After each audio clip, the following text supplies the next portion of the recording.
Throughout this training, or at any time you need support, there are many ways to contact us.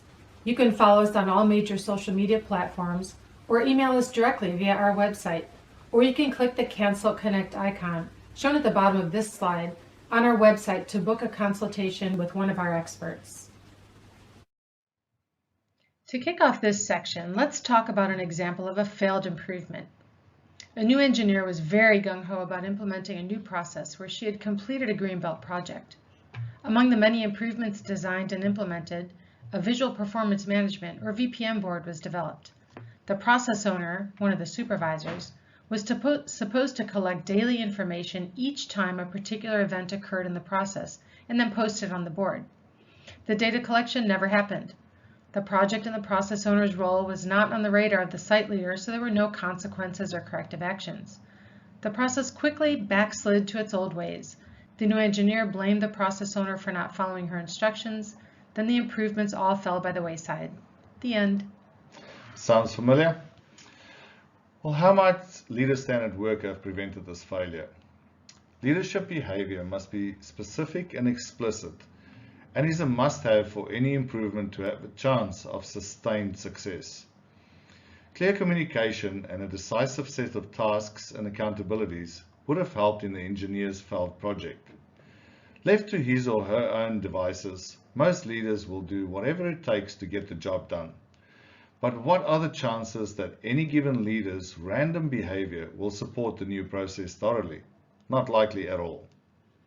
To create and maintain healthy and productive processes, leader-standard work is key. To effectively engage people in change, getting them to do something new, unique, or different, we must define the behavior we expect from managing the process. Therefore, we need leader-standard work. It doesn't matter what our process is, whether it's easy or difficult. If we expect the normal process to change, a fundamental requirement is to decide how the process owner and the leaders of the process will manage this new process. But how can leaders possibly devote the right amount of attention to every one of the tasks that needs to be done? It's done by creating a schedule for the most important tasks. Defining critical tasks in a process engages people in a new process in a way that defines their behaviors. Whether the activities are every shift or daily or once a week, through defining the process of managing the process, the leader gets engaged. And if the leader gets engaged, the workers will as well.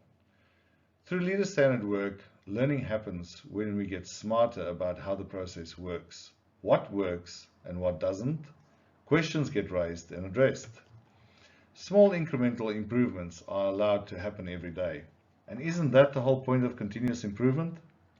So it's easy to confuse leader-standard work with standardized work, but it's so much more than that.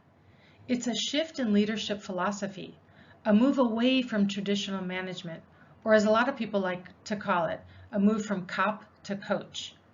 With leader-standard work, the leaders of a process demonstrate the behaviors that they expect to see. They set the example for best practices. They move away from the auditing mentality and move towards structured and meaningful coaching. When done right, leader-standard work creates a culture of ownership, responsibility, and accountability, and this fosters empowerment across all levels of the organization. So leader-standard work, or LSW, the process of ensuring standard work processes are in place and consistently followed, instills a sense of ownership, responsibility, accountability, and empowerment across all levels of the organization. Leader-standard work creates the foundation for creativity, innovation, and continuous improvement. It is also a key driver of leadership success. A core aspect of leader-standard work is ensuring that standard processes and procedures are in place and are consistently followed at all levels of the organization. Standard work must be built from the bottom up, starting with the work that is done at employee or operator level, because this is closest to where value is being created for the customer, and then building up to the executive level. As we work up the ladder, the amount of time spent on standard work decreases, but the value and importance is just as important. For example, the workers closest to the process would typically spend about 95% of their work on standardized tasks. Those tasks would include following the procedures of the new process, identifying problems like delays, waste, or issues with quality, and they would also participate in the regular problem solving and playing their part in visual performance management, or VPM meetings. Team leaders, for example, might spend around 80% of their time on standardized tasks. This would include things like shift handovers, problem solving, administrative tasks, and supervisory checks to make sure that the operators or workers are following their standard procedures. Middle managers would spend about 50% of their time on standardized tasks. At this level, there are still parts of the work that are standardized, especially between managers in different departments, for example.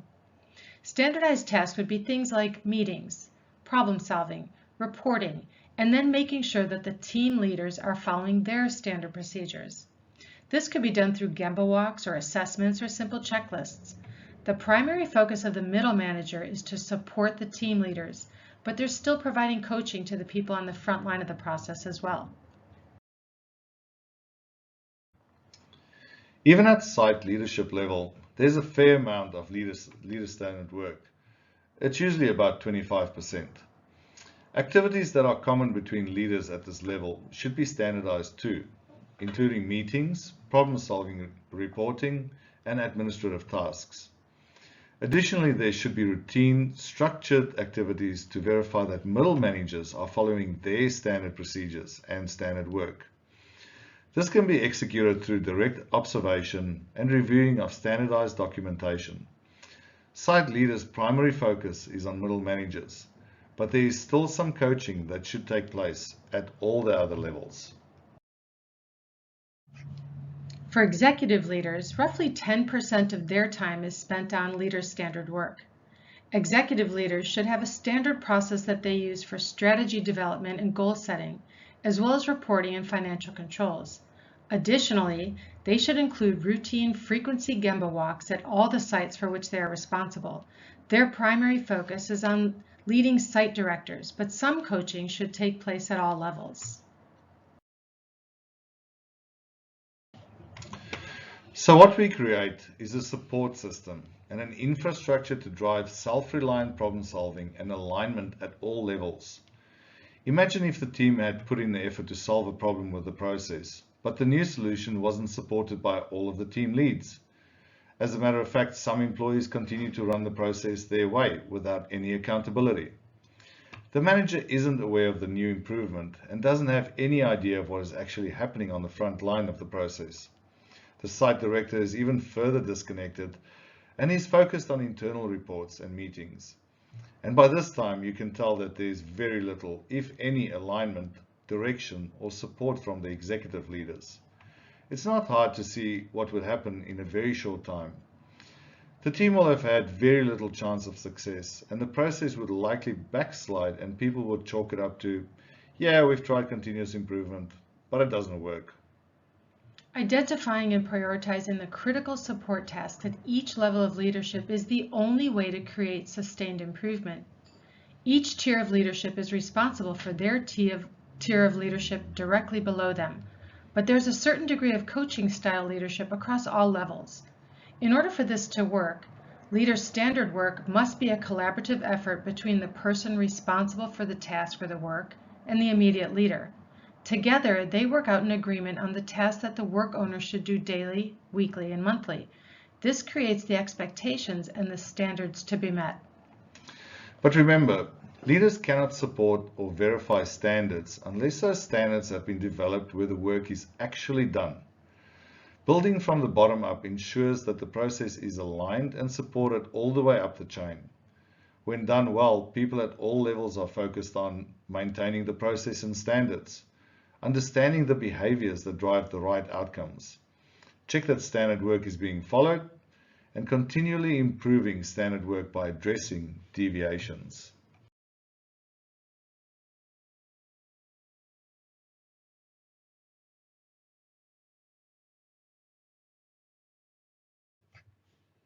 It's likely that you've experienced working in an organization without leader standard work. That's the most common. We can tell you what these organizations look like. Leaders push back, thinking that standardization will hinder their ability to solve a crisis. But standardization is precisely what prevents problems from recurring. Critical tasks, those needed to support stable processes, are squeezed into the margins of the day, that is, if they get done at all. Great leadership, the kind that inspires, energizes, and grows the organization even in times of crisis, is only possible if there is a structure in place that keeps processes moving along efficiently while freeing up time to drive value-added actions. Without creating and sticking to a routine, work becomes chaotic and everything is a priority. We are not ready to handle the unexpected. We spend a lot of time making repetitive decisions and running in circles. Time, without a doubt, is your most valuable resource.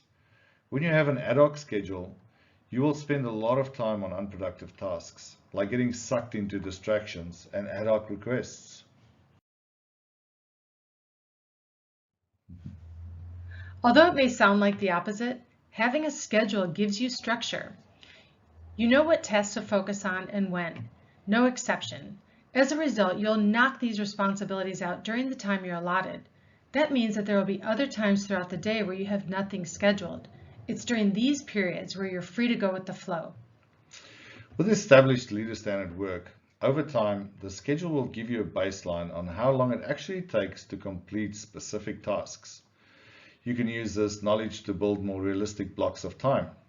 For example, if you've been blocking out an hour for checking your email and it takes you closer to 2, then you can adjust your schedule to match it. More importantly, if you realize that you're spending too much time on less critical tasks, then you may want to start delegating these tasks to someone else or reassessing the value of these tasks. Proper planning and allowing the right amount of time will actually improve the quality of your work as well. Rushing isn't productive. It isn't just stressful, it also causes poor quality. Trying to get as much done as fast as you possibly can, you speed through your obligations. And in the end, you're sacrificing quality for quantity. Scheduling standard work can put a stop to this. That's because you're only scheduling specific, necessary tasks that you can realistically do in a precise amount of time. Everything else gets placed on the back burner until you have the availability. And one thing that might be surprising is that standard work creates a stable enough environment to allow for spontaneity and creativity. The day is no longer full of juggling tasks because now there's a structure for what tasks to focus on and when. The team is supported at all levels and work is happening as it should, like clockwork. The biggest misconceptions that we hear about leader standard work are that, number one, it's a dictate from above. People don't like that. All the time. The development of standard work should be done by the people who actually do the work. Certainly some items like safety or compliance requirements are non-negotiable, but to the extent possible, it's important that the people who will perform the work have a hand in its development. They likely know what works best, and they'll be more open to standardization if they're involved. Number 2 is that it's always overly complicated. We've seen organizations get a bit carried away and introduce an unnecessary level of complexity to standard work. It does not necessarily need to detail every single step of every single task. It needs only be concerned with the things that impact the ultimate results of the work. This is especially true for project-focused leader standard work, which should focus on those tasks necessary at each level to support the newly improved process and drive the results. Yep. Number 3, leader standard work is never set in stone. As part of continuous improvement, having a standard work process that never changes is the opposite of improvement. The standard work represents what is known to be the best practices for achieving a particular objective today. If new information is discovered, or if the scenario changes, the leader standard work must evolve. And lastly, it's not a substitute for good judgment. Employees need enough context to recognize when the standard work is misaligned with the best interest of the organization. Just as importantly, they also have to be empowered to speak up about it. A lot of things are ridiculous when taken to the extreme, and standard work can certainly be one of them. But that doesn't mean it should be abandoned. Documenting the best practices for standard tasks at each level ensures consistent, predictable outcomes.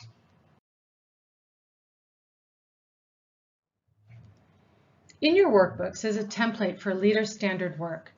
This is a simple and flexible template that can be used at any level of the organization. At the top of the form is the person's name, the owner, and their role or title. The light yellow fields indicate free-form text, and these are where we capture the tasks that need to be done daily, weekly, monthly, and annually. Of course, insert rows as needed to create room for more tasks. In each of the sections is a place to document the dates, daily, weekly, or monthly. The light green cells indicates a drop-down list. The drop-down has two simple options. It's either done or it's not done. There's no in between. If the task was completed on time, it's done, which will turn the cell green. If the task was not completed on time, we select not done, and the cell will turn red. Red does not equal bad, please people. Rather, it's an opportunity to assess the schedule and determine why the task was not completed, and then provide support. For example, a manager may have on his or her standard work to check on the standard work of the team leader. If the team leader is showing that he or she has consistent reds with the task, they can do some problem solving. They'll collaborate to either adjust the task, adjust the owner, or the time allotted.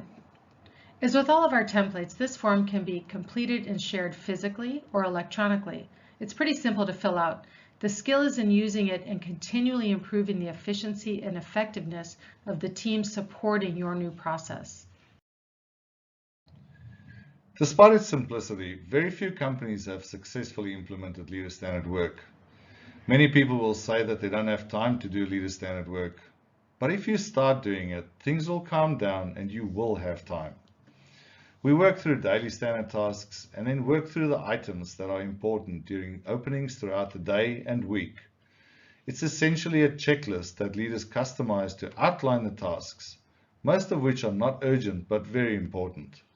As we mentioned, tasks are either green or red. There's no yellow. If it's red, it's about support. What do you need to get this done? Or if it's not important enough to get done on time, not important enough to be standard work, then we delegate it or delete it.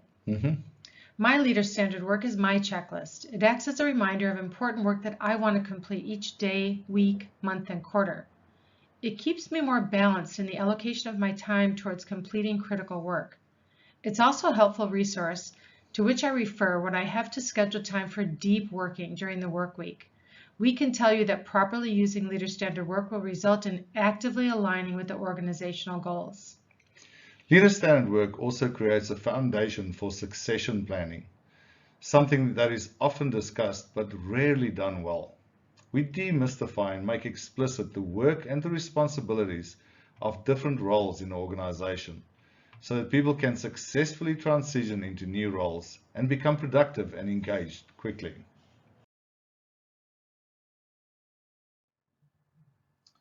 It has been our sincere pleasure being with you through this part of the training, and we thank you for your dedication to creating a better workplace and an environment that you can truly enjoy.